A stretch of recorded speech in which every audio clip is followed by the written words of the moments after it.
Hi dears, എല്ലാ മക്കൾക്കും എജ്യുമേറ്റിൻ്റെ മറ്റൊരു ക്ലാസ്സിലേക്ക് സ്വാഗതം. ഇന്ന് നമ്മൾ എടുക്കുന്നത് 3-ാം ക്ലാസ്സിലെ പാഠ്യസര പഠനത്തിലെ 2ാമത്തെ യൂണിറ്റാണ്. ജന്തുലോകത്തേക്ക് എന്നാണ് ഈ പാഠത്തിൻ്റെ പേര്. ക്ലാസ്സിലേക്ക് കിടക്കുന്നതിന് മുന്നേ ആയി ചാനൽ ആദ്യമായി കാണുന്നവരാണെങ്കിൽ ഒന്ന് സബ്സ്ക്രൈബ് ചെയ്ത് സപ്പോർട്ട് ചെയ്യാൻ മറക്കല്ലേ. അതുപോലെ തന്നെ നിങ്ങളുടെ കൂട്ടുകാരിലേക്ക് കൂടെ വീഡിയോ ഷെയർ ചെയ്ത് കൊടുക്കണേ. നിങ്ങൾക്ക് ആവശ്യമുള്ള 3-ാം ക്ലാസ്സിലെ മറ്റ് വിഷയങ്ങളുടെ എല്ലാം വീഡിയോകൾ STD 3 2024 എന്നുള്ള പ്ലേലിസ്റ്റ് നോക്കിയാൽ നിങ്ങൾക്ക് ലഭിക്കുന്നതാണ്. ഇനി പരിസര പഠനത്തിൻ്റെ മാത്രം വീഡിയോ മതിയെങ്കിൽ STD 3 EVS എന്നുള്ള പ്ലേലിസ്റ്റ് നോക്കിയാൽ അതിൽ ലഭിക്കുന്നതാണ്. അപ്പോൾ ശരി, നമുക്ക് നേരെ ക്ലാസ്സിലേക്ക് കിടക്കാം. ചിത്രം നോക്കിക്കേ. ചിത്രത്തിൽ എന്താ കാണുന്നത്? നിങ്ങളെപ്പോലെ ഒരു കുഞ്ഞു കുട്ടിയുണ്ട്. അതുപോലെ തന്നെ ഒരുപാട് ജീവികൾ മുറ്റത്ത് കളിക്കുന്നുണ്ട് അല്ലേ?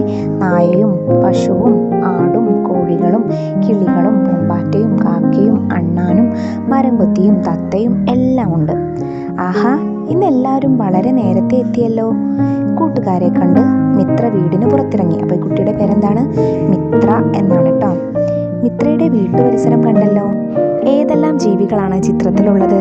നോക്കിക്കേ. കോഴിയുണ്ട്, കോഴിക്കുഞ്ഞുങ്ങളുണ്ട്, നായയുണ്ട്, ഒരു ആടുണ്ട്, ചിത്രശലഭം, കുരുവി, തത്ത, അണ്ണാൻ, മരം കൊത്തി തുടങ്ങി ഒട്ടേറെ ജീവികളുണ്ട്.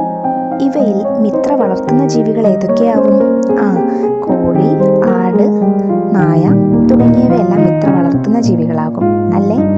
ഏതൊക്കെ ജീവികളെയാണ് മനുഷ്യർ ഇണക്കി വളർത്തുന്നത്? കോഴി, ആട്, പശു, നായ, മീനുകൾ, താറാവ്, അരയന്നം, കുതിര തുടങ്ങിയ ജീവികളെയെല്ലാം മനുഷ്യർ ഇണക്കി വളർത്താറുണ്ട്. എന്തിനൊക്കെ വേണ്ടിയാണ് നാം ജീവികളെ വളർത്തുന്നത്?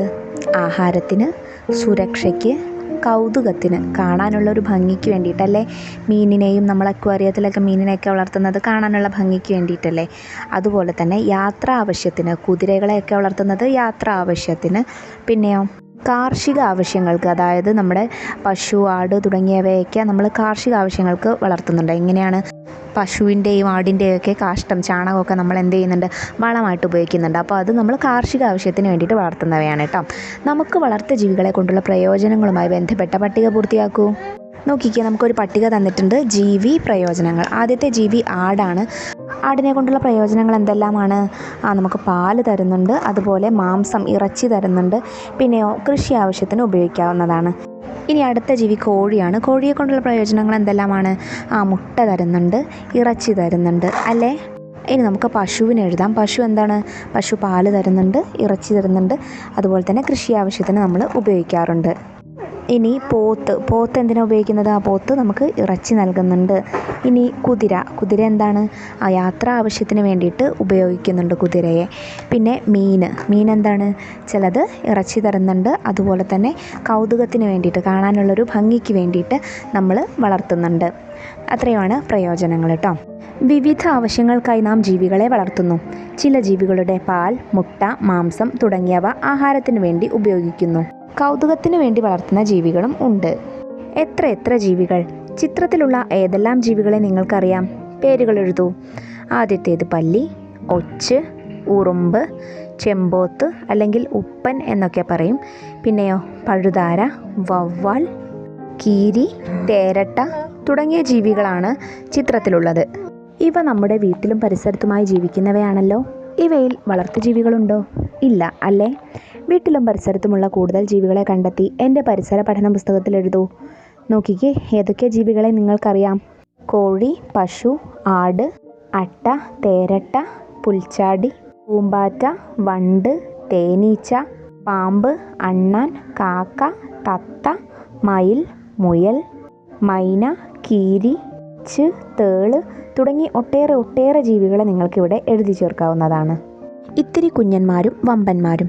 മിത്രയും കൂട്ടരും ജീവികളുടെ പേര് പറഞ്ഞു കളിക്കുകയാണ്. ആരാണ് ഏറ്റവും കൂടുതൽ ജീവികളെ കണ്ടെത്തുക? തമ്മിൽ മത്സരമായി. പുൽച്ചാടി, മിന്നാമിനുങ്ങ്, ഓന്ത്, വണ്ടു, പശു പറഞ്ഞ ജീവികളുടെ ചിത്രം വരയ്ക്കാനും അവർ മറന്നില്ല. നോക്കിക്കേ, അവർ പറഞ്ഞ ജീവികളുടെ ചിത്രങ്ങളെല്ലാം ഇവിടെ വരച്ചു ചേർത്തിട്ടുണ്ട്. മിത്ര വരച്ച ജീവികളുടെ ചിത്രങ്ങൾ കണ്ടല്ലോ. നമുക്കും ഇതുപോലെ കളിച്ചാലോ? പേര് പറയാതെ ജീവികളുടെ ശബ്ദമോ ചലനമോ അവതരിപ്പിക്കുക. കൂട്ടുകാർ ജീവിയെ തിരിച്ചറിയട്ടെ. ഇത് നിങ്ങൾ ക്ലാസ്സിൽ ഗ്രൂപ്പുകളായി തിരിഞ്ഞ് കളിച്ചു നോക്കാവുന്നതാണ് കേട്ടോ. നിങ്ങളുടെ പട്ടികയിലെ ഏറ്റവും ചെറിയ ജീവി ഏതാണ്? ഏറ്റവും വലുതോ? നിങ്ങൾ കളിക്കുന്ന സമയത്ത് നിങ്ങൾ ആ ജീവികളുടെ പേരും ചിത്രവും വരയ്ക്കുന്നില്ലേ? അതിൽ ഏറ്റവും ചെറിയ ജീവി ഏതാണെന്ന് അവിടെ എഴുതി കൊടുക്കുക, ഏറ്റവും വലിയ ജീവി ഏതാണെന്ന് അവിടെ എഴുതി കൊടുക്കുക. പട്ടികയിലെ ജീവികളെ വലുപ്പത്തിൻ്റെ അടിസ്ഥാനത്തിൽ ക്രമീകരിച്ചെഴുതൂ. ചുറ്റുപാടുമുള്ള ചെറുജീവികളെ നിങ്ങൾ ശ്രദ്ധിച്ചിട്ടുണ്ടോ? നമ്മുടെ വിദ്യാലയ പരിസരത്തും ഉണ്ടാവില്ലേ അനേകം ചെറുജീവികൾ? ഇവയെല്ലാം ഒരേ വലുപ്പമാണോ? അല്ല അല്ലേ? നമുക്ക് കൂട്ടായി നിരീക്ഷിച്ചാലോ? നിരീക്ഷണത്തിന് ഹാൻഡ് ലെൻസ് കൂടി ഉപയോഗപ്പെടുത്തണേ. എവിടെയെല്ലാം നിരീക്ഷിക്കാം നമുക്ക് ജീവികളെ? മണ്ണിൽ നിരീക്ഷിക്കാം, ചെടികളിൽ നിരീക്ഷിക്കാം, പൂന്തോട്ടത്തിൽ നിരീക്ഷിക്കാം, മരങ്ങളിൽ നിരീക്ഷിക്കാം, പാടത്ത് നിരീക്ഷിക്കാം, കുളം, പുഴ തുടങ്ങിയവയുടെ തീരങ്ങളിലെല്ലാം നിരീക്ഷിക്കാം. കണ്ടെത്തിയ ചെറുജീവികളുടെ പേരുകൾ എൻ്റെ പരിസര പഠന പുസ്തകത്തിൽ എഴുതൂ. നിങ്ങൾക്ക് ഏതൊക്കെ ജീവികളെ കണ്ടെത്താനായി? പാറ്റ, പല്ലി, പുഴു, പഴുതാര, തേരട്ട, ഒച്ച്, പുൽച്ചാടി, ഉറുമ്പ്, പൂമ്പാറ്റ, വണ്ട്, ഓന്ത്, തുമ്പി, തേനീച്ച തുടങ്ങി നിരവധി ജീവികളെ നിങ്ങൾക്ക് കണ്ടെത്താനായില്ലേ? വിരൽ ചിത്രങ്ങൾ. മഷിയിൽ മുക്കിയ വിരലുകൾ കടലാസിൽ പതിപ്പിച്ച് വരച്ച ജീവികളുടെ ചിത്രങ്ങൾ നോക്കൂ. ഇതുപോലെ കൂടുതൽ ജീവികളുടെ ചിത്രങ്ങൾ നിങ്ങൾ വരച്ചു നോക്കിക്കേ. സവിശേഷതകളിലെ വൈവിധ്യം. താഴെ നൽകിയിരിക്കുന്ന ശരീരഭാഗങ്ങൾ ഏതെല്ലാം ജീവികളുടേതെന്ന് കണ്ടെത്തി എഴുതൂ. ആദ്യത്തേത് ആനയാണ്, പിന്നെ മയിൽ, സീബ്ര, കോഴി. ഏതെല്ലാം വിധത്തിലാണ് ഇവ വ്യത്യാസപ്പെട്ടിരിക്കുന്നത്? നിറം, പുള്ളികൾ, ആകൃതി, വലുപ്പം തുടങ്ങിയ പല കാര്യങ്ങളിലും ഇവ വ്യത്യാസപ്പെട്ടിട്ടുണ്ട്. നിറം കണ്ട് തിരിച്ചറിയാൻ കഴിയുന്ന ജീവികളുണ്ടോ? ഉണ്ട് അല്ലേ? ആനയുടെ നിറം കണ്ടാൽ, അതുപോലെ താറാവിൻ്റെ നിറം കണ്ടാൽ, മയിലിൻ്റെ നിറം കണ്ടാൽ, തത്തയുടെ നിറം കണ്ടാലൊക്കെ നമുക്ക് തിരിച്ചറിയാൻ പറ്റില്ലേ? കൊമ്പ് കണ്ടാൽ തിരിച്ചറിയാൻ കഴിയുന്ന ജീവികൾ ഏതൊക്കെ? ആന, പശു, ആട്, പോത്ത് തുടങ്ങിയവയുടെ എല്ലാം കൊമ്പുകൾ വ്യത്യസ്തമാണ്. അപ്പോൾ നമുക്കത് കണ്ടാൽ തിരിച്ചറിയാൻ പറ്റും. പുള്ളികൾ കണ്ടാലോ? മയിൽ, സീബ്ര, കോഴി തുടങ്ങിയ ജീവികളുടെ എല്ലാം പുള്ളികൾ വ്യത്യാസമാണ്. അത് കണ്ടാലും നമുക്ക് തിരിച്ചറിയാൻ പറ്റും. ആകൃതിയിലും വലുപ്പത്തിലും നിറത്തിലും കൊമ്പ്, നഖം, പുള്ളികൾ, വരകൾ തുടങ്ങിയ സവിശേഷതകളിലും ഓരോ ജീവിയും വ്യത്യസ്തത പുലർത്തുന്നു. കടലിലെ ജീവികൾ. പലതരം മീനുകൾ കടലിലുണ്ടെന്ന് അറിയാമല്ലോ. മീനുകളുടെ മാത്രമല്ല, മറ്റനേകം ജീവികളുടെയും വാസസ്ഥലമാണ് കടൽ. കരയിലുള്ളതിനേക്കാൾ കൂടുതൽ ജീവികൾ കടലിലുണ്ട്. ഏതെല്ലാം കടൽ ജീവികളെ നിങ്ങൾക്കറിയാം? കൂട്ടുകാരുമായി ചർച്ച ചെയ്തെഴുതൂ. ചില കടൽ ജീവികളുടെ ചിത്രങ്ങൾ നോക്കിക്കേ. കടൽ കുതിര, കടൽ മുള്ളൻ പന്നി, കടൽ വെള്ളരി, കടൽ പശു. ഇത്തരം പേരുകൾ ഈ കടൽ ജീവികൾക്ക് ലഭിക്കാൻ കാരണം എന്തായിരിക്കും? അവർ കടലിൽ ജീവിക്കുന്നത് കൊണ്ടാണ് ആദ്യം കടൽ എന്ന് ചേർത്തിട്ടുള്ളത്. അതുപോലെ തന്നെ കരയിലെ ജീവികളുമായിട്ടുള്ള സാമ്യം കൊണ്ടാണ് അവർക്ക് രണ്ടാമത്തെ പേര്, അതായത് കുതിര, മുള്ളൻ പന്നി, വെള്ളരി, കടൽ പശു എന്നുള്ള പേരുകളെല്ലാം വന്നിട്ടുള്ളത്. ഭൂമിയിലെ ഏറ്റവും വലിയ ജീവിയായ നീലത്തിമിംഗലം കടലിലാണ് ജീവിക്കുന്നത്. ഇത് മീൻവർഗത്തിൽപ്പെട്ട ജീവിയല്ല. കുഞ്ഞുങ്ങളെ പ്രസവിക്കുന്ന ജീവിയാണ് നീലത്തിമിംഗലം. പലവിധം അങ്ങനെ സഞ്ചാരം. ഏതെല്ലാം ജീവികളുടെ രൂപങ്ങളാണ് ചിത്രത്തിലുള്ളത്? ആദ്യത്തേത് നോക്കൂ. ആദ്യത്തേത് കൊക്കാണ്. പിന്നെ തവള, പാമ്പ്, മീൻ തുടങ്ങിയ ജീവികളെയാണ് ഇവിടെ ഉണ്ടാക്കിയിരിക്കുന്നത്. നിങ്ങളും ഇതുപോലെ കടലാസ് മടക്കി ഇത് നിർമ്മിച്ചു നോക്കൂ. ഈ രൂപങ്ങൾ നിർമ്മിച്ചു നോക്കൂ. രൂപങ്ങൾ ചലിപ്പിച്ച് അവയുടെ സഞ്ചാരവും അവതരിപ്പിക്കൂ. എല്ലാ ജീവികളും ഒരേ വിധത്തിലാണോ സഞ്ചരിക്കുന്നത്? അല്ല അല്ലേ? ഇതിൽ തന്നെ കൊക്ക് പറക്കുന്ന ജീവിയാണ്. തവള ചാടിയാണ് സഞ്ചരിക്കുന്നത്. പാമ്പ് ഇഴഞ്ഞാണ്. മീൻ വെള്ളത്തിൽ നീന്തിയാണ് സഞ്ചരിക്കുന്നത് അല്ലേ? അപ്പോൾ പല ജീവികളുടെയും സഞ്ചാര രീതി എന്താണ്? വ്യത്യസ്തമാണ്. സഞ്ചാര രീതിയുടെ അടിസ്ഥാനത്തിൽ ജീവികളെ പട്ടികപ്പെടുത്തൂ. നോക്കിക്കേ, നടക്കുന്നവയാണ് ആദ്യം തന്നിട്ടുള്ളത്. നടക്കുന്ന ജീവികൾ ഏതെല്ലാമാണ് മക്കളെ? ആനയുണ്ട്, സിംഹമുണ്ട്, പുലിയുണ്ട്, കടുവ തുടങ്ങിയിട്ടുള്ള ഒട്ടേറെ ജീവികൾ നടന്ന് സഞ്ചരിക്കുന്നവയാണ് അല്ലേ? ഇനി പാമ്പ് എങ്ങനെയുള്ള ജീവിയാണ്? പാമ്പ് ഇഴയുന്ന ജീവിയാണ്. ഇഴയുന്നവയിൽ ഏതെല്ലാം പെടുന്നു? പാമ്പ്, തേരട്ട, പഴുതാര തുടങ്ങിയ ജീവികളെല്ലാം ഇഴയുന്നവയാണ്. ഇനി പറക്കുന്നവ തത്ത, കുയിൽ, കാക്ക, പരുന്ത് തുടങ്ങിയ പക്ഷികളെല്ലാം പറക്കുന്നവയാണ്. ഇനി മീൻ എങ്ങനെയാണ് മക്കളെ? മീൻ നീന്തുന്ന ജീവിയാണ് അല്ലേ? അപ്പം നീന്തുന്ന ജീവികളിൽ ഏതെല്ലാം പെടുന്നു? മീൻ, ആമ, മുതല തുടങ്ങിയ ജീവികളെല്ലാം നീന്തുന്ന ജീവികളാണ്. മറ്റേതെങ്കിലും രീതിയിൽ സഞ്ചരിക്കുന്ന ജീവികളുണ്ടോ? ഉണ്ട് അല്ലേ? തവള, പുൽച്ചാടി തുടങ്ങിയ ജീവികളുടെ സഞ്ചാര രീതി നിരീക്ഷിക്കൂ. തവളയും പുൽച്ചാടിയൊക്കെ എങ്ങനെയാണ് മക്കളെ സഞ്ചരിക്കുന്നത്? ചാടിയാണല്ലേ സഞ്ചരിക്കുന്നത്. ജീവികളുടെ ശരീരത്തിൻ്റെ പ്രത്യേകതകളും സഞ്ചാര രീതിയും തമ്മിൽ എന്തെങ്കിലും ബന്ധമുണ്ടോ? നമുക്ക് നോക്കാം. നോക്കിക്കേ, ഇവിടെ ഒരു പട്ടികയിൽ നമുക്ക് ഏതാനും ജീവികളും അതിൻ്റെ ശരീരത്തിൻ്റെ സവിശേഷതയും സഞ്ചാര രീതിയും എങ്ങനെയെന്ന് എഴുതാനുമായിട്ടുള്ള സ്ഥലം തന്നിട്ടുണ്ട് അല്ലേ. ആദ്യത്തെ ജീവിയുടേത് നമുക്ക് തന്നിട്ടുണ്ട്. ആദ്യത്തെ ജീവി കുതിരയാണ്. കുതിരയുടെ ശരീരത്തിൻ്റെ സവിശേഷത എന്താണ്? പിന്നിലേക്ക് മടക്കാവുന്ന 4 കാലുകളുണ്ട് അല്ലേ. അതുകൊണ്ട് തന്നെ കുതിരയ്ക്ക് അതുകൊണ്ടാണ് കുതിരയ്ക്ക് നല്ല വേഗത്തിൽ ഓടാനായിട്ട് സാധിക്കുന്നത്. സഞ്ചാര രീതി നടക്കുന്നു, ഓടുന്നു. രണ്ടാമത്തെ ജീവി എന്താണ് മക്കളെ? പാമ്പാണല്ലേ. പാമ്പിൻ്റെ ശരീരത്തിൻ്റെ സവിശേഷത എന്താണ്? പാമ്പിന് കൈകാലുകളൊന്നും തന്നെ ഇല്ല എന്നതാണ് ഏറ്റവും വലിയ സവിശേഷത. അതുപോലെ തന്നെ എത്ര ചെറിയ സ്ഥലത്തും ചുരുണ്ടുകൂടി കിടക്കാനുള്ള കഴിവും പാമ്പിനുണ്ട്. ഈ 2 സവിശേഷതകൾ ഉള്ളതുകൊണ്ട് തന്നെ പാമ്പ് എങ്ങനെയാണ് സഞ്ചരിക്കുന്നത്? ഇഴഞ്ഞാണ് സഞ്ചരിക്കുന്നത്. കൈകാലുകൾ ഉണ്ടെങ്കിൽ പാമ്പ് നടന്നല്ലേ സഞ്ചരിക്കുള്ളൂ. കൈകാലുകൾ ഇല്ലാത്തത് കൊണ്ട് തന്നെ പാമ്പിൻ്റെ സഞ്ചാര രീതി എന്താണ്? ഇഴഞ്ഞാണ് അല്ലേ. മൂന്നാമത്തേത് പ്രാവാണ്. പ്രാവിൻ്റെ അല്ലെങ്കിൽ ഒരു പക്ഷിയാണ് അല്ലേ. പക്ഷിയുടെ ശരീരത്തിൻ്റെ സവിശേഷത എന്താണ് മക്കളെ? പക്ഷികൾക്ക് ചിറകുകളുണ്ട് അല്ലേ. പറക്കാവുന്ന ചിറകുകളുണ്ട്. അതുപോലെ കൂർത്ത നഖങ്ങളുള്ള കാലുകളും പിന്നെയോ കൂർത്ത ചുണ്ടുകളും ഉണ്ട്. സഞ്ചാര രീതി എന്താണ്? പറന്നാണ് ഇവ സഞ്ചരിക്കുന്നത്. അവസാനത്തെ ജീവി മീനാണ്, മത്സ്യമാണ്. മത്സ്യത്തിൻ്റെ ശരീരത്തിൻ്റെ പ്രത്യേകത എന്താണ്? മത്സ്യത്തിന് നല്ല നീന്താവുന്ന രീതിയിലുള്ള പരന്ന ശരീരമാണ് ഉള്ളത്. അതുപോലെ തന്നെ ശകുലങ്ങളുണ്ട് അല്ലേ. ശരീരമാകെ ശകുലങ്ങൾ ഉണ്ട്. ഇനി അതുകൊണ്ട് തന്നെ ഇവയുടെ സഞ്ചാര രീതി എന്താണ്? നീന്തിയാണ് ഇവ സഞ്ചരിക്കുന്നത്. താറാവിൻ്റെ സഞ്ചാര രീതി നിരീക്ഷിക്കൂ. നോക്കിക്കേ, താറാവിന് നീന്തിയും സഞ്ചരിക്കാം, അതുപോലെ തന്നെ നടന്നും സഞ്ചരിക്കാനാവും. ഇത്തരത്തിൽ ഒന്നിലധികം രീതികളിൽ സഞ്ചരിക്കുന്ന ജീവികൾ നമ്മൾ തയ്യാറാക്കിയ പട്ടികയിലുണ്ടോ? ഉണ്ട്. ഏതാണ്? കുതിര അല്ലേ. കുതിര അതുപോലെയാണ്. അതുപോലെ പക്ഷികൾക്ക് പറന്നും സഞ്ചരിക്കാനാവും, പിന്നെ നടന്നും സഞ്ചരിക്കാനാവും അല്ലേ. കൂടുതൽ ജീവികളുടെ സഞ്ചാര രീതി കണ്ടെത്തി എഴുതൂ. കൂട്ടുകാരുമായി ചർച്ച ചെയ്ത് പട്ടിക വിപുലീകരിക്കണം. ഓരോ ജീവിക്കും അതിൻ്റെ ശരീരത്തിൻ്റെയും വസിക്കുന്ന ചുറ്റുപാടിൻ്റെയും പ്രത്യേകതകൾക്കനുസരിച്ചുള്ള സഞ്ചാര രീതിയാണ് ഉള്ളത്. അതായത് പല ജീവികളും പല സ്ഥലങ്ങളിലല്ലേ ജീവിക്കുന്നത്. കാട്ടിൽ ജീവിക്കുന്ന ജീവികൾക്ക് അതിൻ്റേതായ സഞ്ചാര രീതിയായിരിക്കും. വെള്ളത്തിൽ ജീവിക്കുന്ന ജീവികൾക്കോ അതിൻ്റേതായ സഞ്ചാര രീതിയായിരിക്കും. ഇങ്ങനെ പല സ്ഥലങ്ങളിൽ ജീവിക്കുന്ന ജീവികൾക്ക് അതിൻ്റേതായിട്ടുള്ള സഞ്ചാര രീതിയും പിന്നെയോ ശരീരത്തിനും അതിൻ്റേതായിട്ടുള്ള പ്രത്യേകതകൾ ഉണ്ടായിരിക്കും. ആഹാരവും പലവിധം. നമ്മളിപ്പോൾ സഞ്ചാരം പലവിധമാണെന്ന് കണ്ടു. അതുപോലെ ജീവികളുടെ ആഹാരത്തിലും വ്യത്യാസമുണ്ട്. ഉറുമ്പുകളും ചെറു പ്രാണികളുമാണ് എൻ്റെ ഇഷ്ടഭക്ഷണം. ആരാണത് പറയുന്നത്? തൊഴുകൈകൻ പ്രാണിയാണ് അല്ലേ. പൂക്കളിലെ മധുരമൂറുന്ന തേനാണ് എനിക്കിഷ്ടം. പറയുന്നത് ആരാണ്? പൂമ്പാറ്റയാണ്. തൊഴുകയ്യൻ പ്രാണിയും പൂമ്പാറ്റയും പറയുന്നത് വായിച്ചല്ലോ. ഇതുപോലെ മറ്റു ജീവികളുടെ ആഹാരം ഏതെന്ന് കണ്ടെത്തി എഴുതൂ.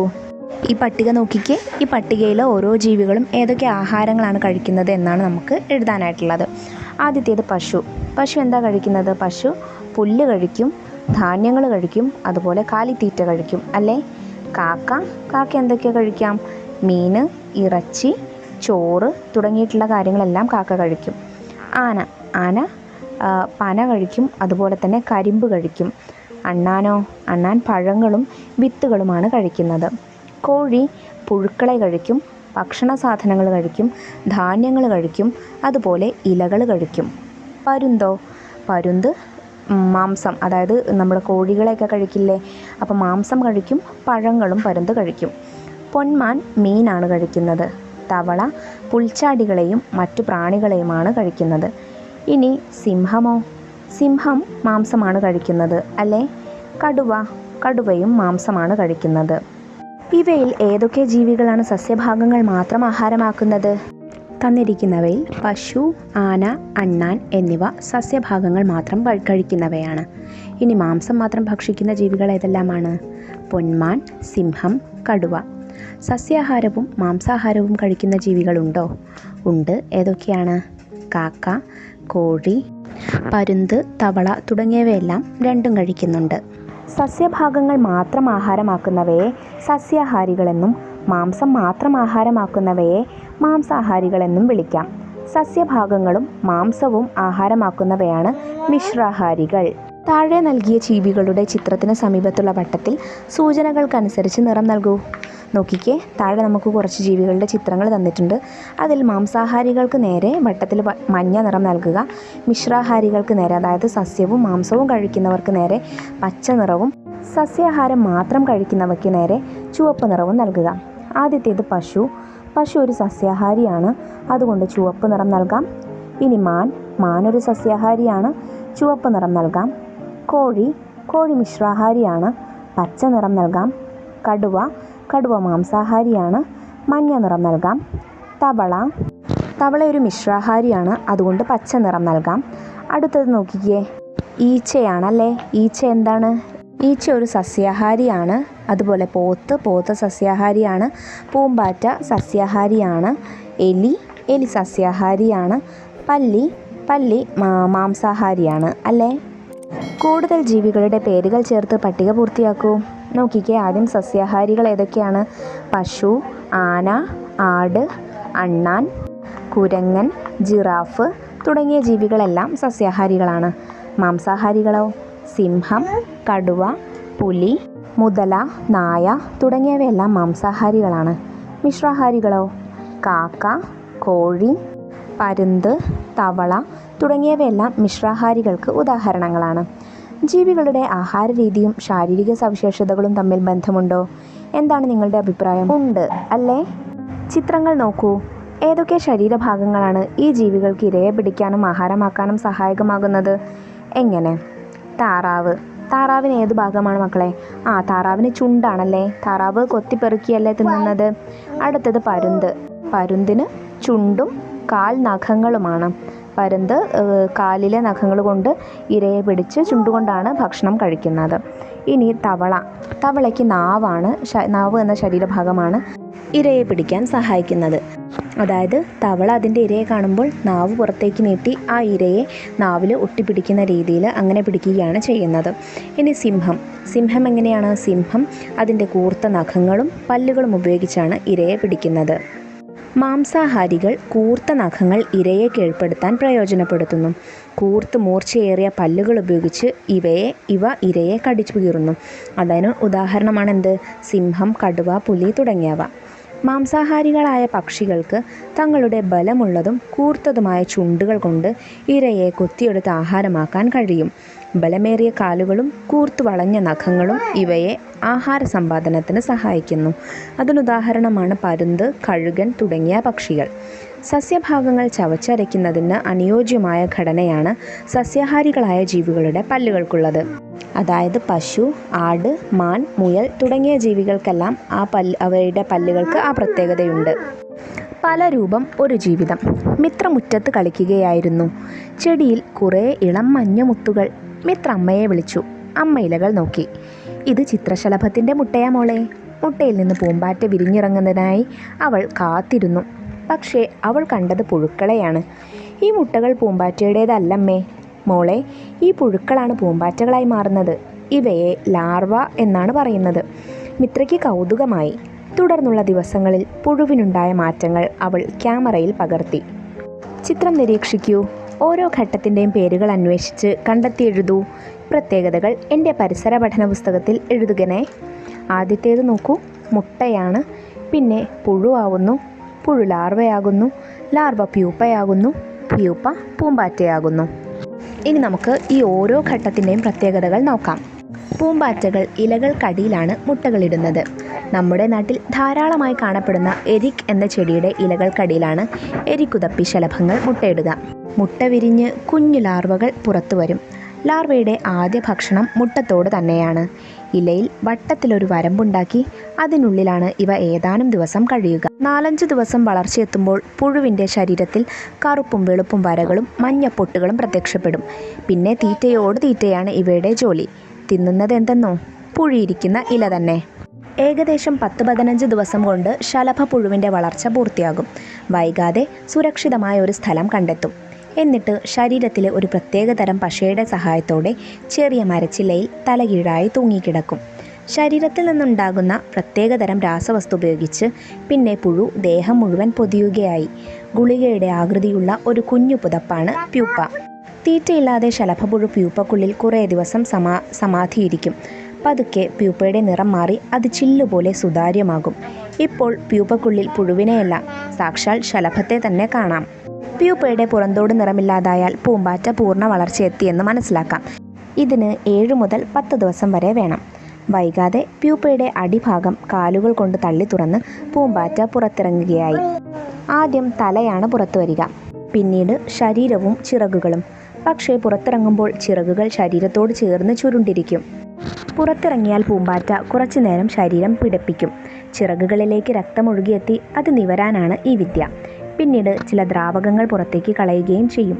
ശരീരത്തിൽ കുറച്ച് വെയിൽ കൊള്ളിക്കുക കൂടി ചെയ്താൽ പൂമ്പാറ്റ പറക്കാൻ റെഡി.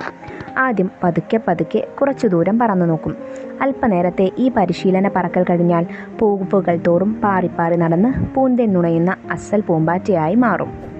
ഇനി തന്നിരിക്കുന്ന ഈ പൂമ്പാറ്റയ്ക്ക് നിറം നൽകി നോക്കൂ. ഈ പൂമ്പാറ്റകളെ നോക്കൂ, 2 ചിറകുകളിലെയും നിറവിന്യാസം ഒരുപോലെയല്ലേ? നിങ്ങൾ നിറം നൽകിയ പൂമ്പാറ്റയ്ക്കോ? എല്ലാ പൂമ്പാറ്റകളുടെയും 2 ചിറകുകളും ഒരുപോലെയാണോ? അല്ല, ചില പൂമ്പാറ്റകൾക്ക് 2 ചിറകും വേറെ വേറെ നിറത്തിലായിരിക്കും കാണാൻ കഴിയുന്നത്.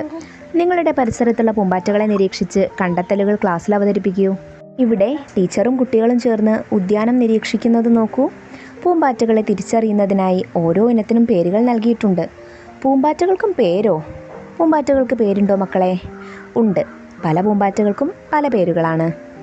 കേരളത്തിൽ കാണപ്പെടുന്നവയിൽ ഏറ്റവും വലിയ ചിത്രശലഭം ഗരുഡശലഭവും ചെറുത് രത്നനീലിയുമാണ്. കേരളത്തിൻ്റെ ഔദ്യോഗിക ശലഭം ബുദ്ധമയൂരിയാണ്. നമ്മുടെ നാട്ടിൽ കണ്ടുവരുന്ന ചില പൂമ്പാറ്റകളുടെ ചിത്രങ്ങൾ താഴെ നൽകിയിരിക്കുന്നു. നോക്കിക്കേ.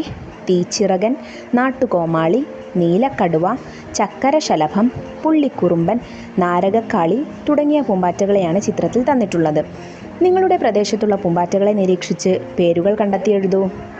നോക്കിക്കേ, ഞാൻ ഏതായാലും ശലഭങ്ങളുടെ പേരുകളും ചിത്രവും ഇവിടെ തന്നിട്ടുണ്ട്. പൂമ്പാറ്റകൾ 2 തരത്തിൽ സസ്യങ്ങളെ ആശ്രയിക്കുന്നു, മുട്ടയിടാനും ആഹാരത്തിനും. നാരകക്കാളി ശലഭം സാധാരണയായി മുട്ടയിടുന്നത് നാരകം, പാണൽ എന്നീ സസ്യങ്ങളിലാണ്. ഇവയുടെ പുഴുക്കൾ ഭക്ഷണമാക്കുന്നത് ഈ ചെടികളുടെ ഇലകളാണ്. ഇവ പൂമ്പാറ്റയായി കഴിഞ്ഞാൽ തേൻ കുടിക്കുന്നത് ചെമ്പരത്തി, മന്ദാരം, മുസാന്ത തുടങ്ങിയവയുടെ പൂക്കളിൽ നിന്നാണ്. വിദ്യാലയത്തിലെ ജൈവ വൈവിധ്യോദ്യാനത്തിൽ കൃഷ്ണകിരീടം, കിലുക്കി, കറിവേപ്പ്, നാരകം, അരളി തുടങ്ങി ശലഭങ്ങളെ ആകർഷിക്കുന്ന ചെടികൾ നട്ടുപിടിപ്പിക്കൂ. ഏതെല്ലാം ശലഭങ്ങളാണ് ഉദ്യാനത്തിലെത്തുന്നതെന്ന് നിരീക്ഷിക്കൂ. എത്രമാത്രം വൈവിധ്യമാർന്ന ജീവികളാണ് നമുക്ക് ചുറ്റുമുള്ളത് അല്ലേ? അവ എവിടെയെല്ലാം വസിക്കുന്നു? കാട്, കുളം, പുഴ, മരം, വയൽ, കടൽ തുടങ്ങി ഒട്ടേറെ ആവാസ വ്യവസ്ഥകളിൽ ഇവ വസിക്കുന്നുണ്ട്. ഇവ ഇല്ലാതായാൽ എന്തെല്ലാം പ്രശ്നങ്ങളാണ് ഉണ്ടാവുക? ഇവ ഇല്ലാതായാൽ നമ്മുടെ ആവാസ വ്യവസ്ഥ ആകെ തകരാറിലാകും. അതുപോലെ ഇവയെ ആശ്രയിച്ച് ജീവിക്കുന്ന ജീവികൾ ഭക്ഷണമില്ലാതെ മരിക്കും. അവയ്ക്ക് വംശനാശം സംഭവിക്കും. പിന്നെയോ ഇവ ഭക്ഷണമാക്കുന്ന ജീവികൾ പെരുകി വരാൻ തുടങ്ങും. പിന്നെ നമ്മുടെ നാടിൻ്റെ ഭംഗി തന്നെ പോയിപ്പോവില്ലേ? അപ്പോൾ ഇത്തരത്തിലുള്ള ഒരുപാട് പ്രശ്നങ്ങൾ ഇവ ഇല്ലാതായാൽ, ഈ ജീവികളൊക്കെ ഇല്ലാതായാൽ നമ്മുടെ നാട്ടിലുണ്ടാവും. ഭൂമി എല്ലാവർക്കും അവകാശപ്പെട്ടതാണല്ലോ. തീർച്ചയായും ജീവികൾ വസിക്കുന്ന ഈ ചുറ്റുപാടുകളെ സംരക്ഷിക്കുന്നതിനായി നമുക്ക് എന്തെല്ലാം ചെയ്യാൻ കഴിയും? മാലിന്യങ്ങൾ വലിച്ചെറിയാതിരിക്കുക, ആവാസ വ്യവസ്ഥകൾ സംരക്ഷിക്കുക, മരങ്ങൾ നശിപ്പിക്കാതിരിക്കുക, മരങ്ങൾ വച്ചുപിടിപ്പിക്കുക, കുളം, വയൽ, പുഴ തുടങ്ങിയവ നികത്താതിരിക്കുക തുടങ്ങിയ കാര്യങ്ങളെല്ലാം നമുക്ക് ചെയ്യാവുന്നതാണ്. ഇനി നമുക്ക് വിലയിരുത്താൻ ചോദ്യങ്ങൾ ചെയ്യാം. ചോദ്യം 1. തൻ്റെ വീട്ടിലെ വളർത്തുജീവികളായ പൂച്ചയുടെയും ആടിൻ്റെയും ആഹാര രീതികളും ശാരീരിക സവിശേഷതകളും നിരീക്ഷിച്ച് പട്ടികയിൽ രേഖപ്പെടുത്തുകയാണ് മീനു. കൂടുതൽ വിവരങ്ങൾ പട്ടികയിൽ ചേർക്കൂ. നോക്കിക്കേ, ആദ്യം പൂച്ചയുടേത്. മാംസാഹാരം കഴിക്കുന്നു, കാലിൽ കൂർത്ത നഖങ്ങളുണ്ട്, മൂർച്ചയേറിയ പല്ലുകളാണ്, രാത്രിയിൽ കണ്ണു കാണാം. ഇനി ആടോ? സസ്യാഹാരം കഴിക്കുന്നു, കാലിൽ കൂർത്ത നഖങ്ങളില്ല, ഇലകൾ ചവച്ചരയ്ക്കുന്ന രീതിയിലുള്ള പല്ലുകളാണ്. ചോദ്യം 2. തന്നിരിക്കുന്ന ചിത്രത്തിൽ ഒളിഞ്ഞിരിക്കുന്ന കടൽ ജീവികളെ കണ്ടെത്തി എഴുതൂ. നോക്കിക്കേ, ഇതിൽ ഏതെല്ലാം ജീവികളുണ്ട്? ഇവിടെ നമുക്കൊരു നീരാളിയെ കാണാം, ഒരു ഡോൾഫിനെ കാണാം, അതുപോലെ കടൽക്കുതിരയെ കാണാം, പിന്നെയോ സ്റ്റാർ ഫിഷിനെ കാണാം. ഇനി എന്തിനൊക്കെ കാണാനാവുന്നുണ്ട്? മക്കളിത് സൂക്ഷിച്ച് നോക്കിയിട്ട് ഇതിൽ ഏതൊക്കെ ജീവികളെ കാണുന്നുണ്ട് അതിന് നിറം കൊടുത്ത് നോക്കണേ. ചോദ്യം 3. ആഹാര രീതിയുടെ സവിശേഷതകൾ അനുസരിച്ച് താറാവ് ഏതു വിഭാഗത്തിൽപ്പെടുന്നു? താറാവ് ഒരു മിശ്രാഹാരിയാണ്. ഇവ സസ്യാഹാരവും മാംസാഹാരവും ഒരുപോലെ കഴിക്കുന്നുണ്ട്. താറാവും പരുന്തിനെ പോലെയുള്ള ഇരപിടിയനായിരുന്നുവെങ്കിൽ അതിനെന്തെല്ലാം ശാരീരിക സവിശേഷതകളായിരിക്കും ഉണ്ടാവുക? വരച്ചു ചേർക്കൂ. അങ്ങനെയാണെങ്കിൽ താറാവിന് കൂർത്ത നഖങ്ങളും അതുപോലെ മൂർച്ചയേറിയതും കൂർത്തതുമായ ചുണ്ടുമായിരിക്കും ഉണ്ടായിരിക്കുക. അപ്പോൾ ഇത്രയും കാര്യങ്ങളാണ് നിങ്ങൾക്ക് രണ്ടാമത്തെ പാഠമായ ജന്തുലോകത്തേക്ക് എന്ന പാഠത്തിൽ പഠിക്കാനായിട്ടുള്ളത്. ക്ലാസ് എല്ലാ മക്കൾക്കും ഉപകാരപ്രദമായോ? ഉപകാരപ്രദമായിട്ടുണ്ടെന്ന് വിശ്വസിക്കുന്നു. അതുപോലെ ക്ലാസ് മനസ്സിലായിട്ടുണ്ടെന്നും വിശ്വസിക്കുന്നു. യൂസ്ഫുൾ ആയിട്ടുണ്ടെങ്കിൽ തീർച്ചയായിട്ടും നിങ്ങളുടെ കൂട്ടുകാരിലേക്കൂടെ ഈ വീഡിയോ ഷെയർ ചെയ്ത് കൊടുക്കാൻ മറക്കരുതേ. 3-ാം ക്ലാസ്സിലെ മറ്റ് വിഷയങ്ങളുടെ വീഡിയോകൾ നമ്മൾ വരും ദിവസങ്ങളിൽ അപ്ലോഡ് ചെയ്യുന്നതായിരിക്കും. ആ വീഡിയോ കിട്ടുന്നതിന് വേണ്ടി ചാനൽ ഒന്ന് സബ്സ്ക്രൈബ് ചെയ്ത് തൊട്ടടുത്ത് കാണുന്ന ബെല്ലൈക്കണിൽ ഓൾ ബട്ടൺ പ്രസ് ചെയ്ത് വയ്ക്കാൻ മറക്കരുതേ. ക്ലാസ്സിനെ കുറിച്ചുള്ള അഭിപ്രായങ്ങളും അതുപോലെ തന്നെ നിങ്ങൾക്കിനി വേണ്ട വിഷയങ്ങൾ ഏതൊക്കെയാണെന്നും ഏതൊക്കെ പാഠങ്ങളാണെന്നും കമൻറ്റ് ബോക്സിലൂടെ അറിയിക്കാൻ മറക്കരുതേ. അപ്പോൾ ശരി, മറ്റു ക്ലാസ്സുമായി നമുക്ക് വീണ്ടും കാണാം. താങ്ക്